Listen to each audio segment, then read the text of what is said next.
Hello everyone. Today we're going to see how to measure the signal strength on the A59 room sensors. It is possible to measure the signal reception strength on our A59 room sensors.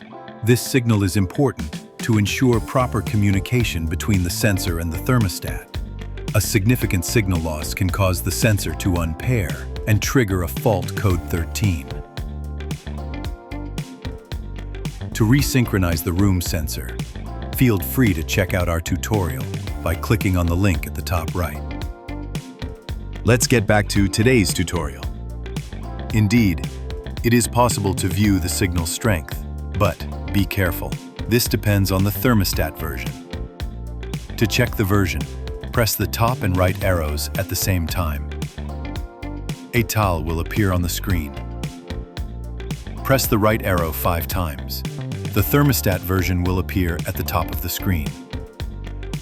Signal reading is available starting from version 1.01. Press the right arrow once more to reach the RF line. On this line, we can read the signal strength. If you see 3 bubbles, the signal is excellent. 3 bars means there's no signal at all.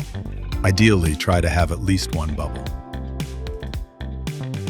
Feel free to move the thermostat within the room to optimize reception. For version 1.00, unfortunately, signal reading is not available. That's the end of this tutorial. Thank you for watching and see you soon for another Atlantic tutorial.